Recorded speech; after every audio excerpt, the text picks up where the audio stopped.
Grand format aujourd'hui consacré au mois sans tabac. Nous sommes en novembre, c'est un événement qui va durer à peu près un mois avec nous. La psychiatre addictologue Anaïs Lang et docteur Élise Gogler, médecin addictologue. Alors je vais commencer avec vous, docteur Gogler. Comment ça se passe quand on a envie finalement d'arrêter de fumer et qu'on a envie de relever ce défi collectif que vous proposez? Eh bien, on participe au mois sans tabac. Il y a plein de manifestations à droite à gauche pour inciter les gens, les informer, leur montrer que c'est possible d'arrêter. Et cet élan collectif va faire que les personnes seront de plus en plus motivées pour arrêter. Quand vous parlez d'élan collectif, vous notez qu'en novembre, il y a des gens qui, en groupe, ensemble, décident d'arrêter de fumer?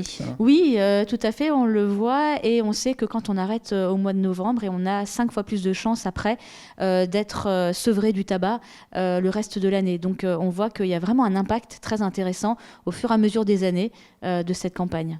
Anaïs Lang, vous êtes psychiatre, addictologue. Est-ce que c'est difficile de passer le pas ici de l'hôpital civil et le cap d'arrêter de fumer? Alors on sait que l'addiction à la nicotine, qui est la substance contenue dans le tabac, est une des addictions les plus importantes, les plus fortes. Et c'est vrai que quand on est anxieux, quand on est déprimé, quand on est soumis à des stress importants, bien sûr qu'on a plus de chances de développer des addictions au tabac. Élise Gogler, quand on a décidé de faire cette interview, vous étiez en consultation ici avec un patient. Comment ça se passe, une consultation de quelqu'un qui vient vous voir en disant « Voilà, docteur Gogler, je veux arrêter de fumer ». Alors, c'est pas toujours dans ces termes-là que la personne vient. Elle peut venir en se disant « Voilà, je me questionne, ou j'en ai marre, je sais pas quoi faire, j'ai des problèmes d'alcool, des problèmes de tabac, les deux sont liés ou pas ».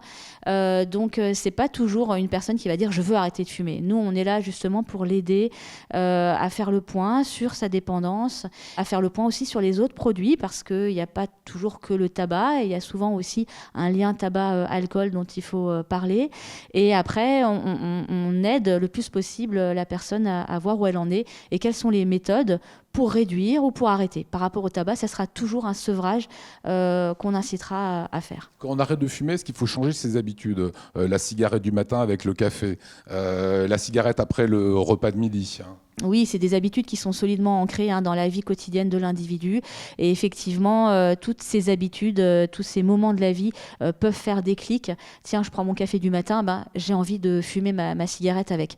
Donc effectivement, il faut parler de tout ça en consultation. Ça veut dire qu'il faut arrêter le café du matin? Ça veut dire aussi changer ses habitudes? Alors, il y a différentes stratégies. Ça peut être soit des stratégies de substitution. On substitue le café avec le thé, par exemple, pour que le thé soit moins lié à la cigarette. Mais oui, il faut changer quelques petites choses qu'on détermine avec la personne en consultation. Anaïs Lang, on décide d'arrêter de fumer, on essaye, ça marche, on rechute, on reprend la cigarette, c'est un échec. Est-ce que des gens viennent vous voir en disant voilà, vraiment, je n'y arrive pas, j'ai pas de volonté, qu'est-ce que vous dites dans ces moments-là? Bien sûr, oui.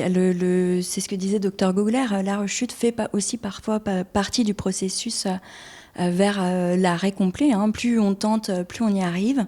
La bonne méthode, c'est celle qui marche pour nous. Et il y en a sûrement une qui marche, que ce soit les thérapies en hypnose, l'acupuncture, la cigarette électronique, les traitements de substitution, et puis aussi tout ce qui est les nouvelles applications téléphone qui engagent dans la motivation. Application téléphone? Oui, par exemple, l'application créée par Santé publique France, qui encourage en voyant les économies fixées quand on arrête de fumer, les années de vie, par exemple, ou les minutes ou les années de vie gagnées. On sait que c'est assez instantané, le bénéfice de l'arrêt de la cigarette. En quelques heures, déjà, les poumons ont éliminé les substances nocives. Donc, effectivement, toutes les heures gagnées sans fumer sont des heures positives et bénéfiques. Voilà, et je termine avec vous, Élise Gogler, sur ce mois sans tabac, ça commence.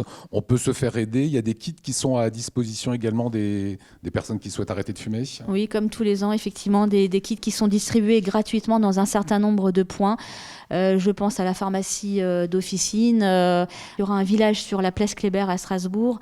Il y aura différents points d'information sur les différents sites des hôpitaux universitaires de Strasbourg, sur Haute-Pierre, sur le nouvel hôpital civil, sur le CMCO à Schittigheim. On pourra aussi mesurer le taux de monoxyde de carbone dans l'air expiré. Donc voilà, plein d'outils motivationnels pour vraiment inciter les gens et leur dire qu'il est toujours temps d'arrêter de fumer. C'est toujours une très bonne chose.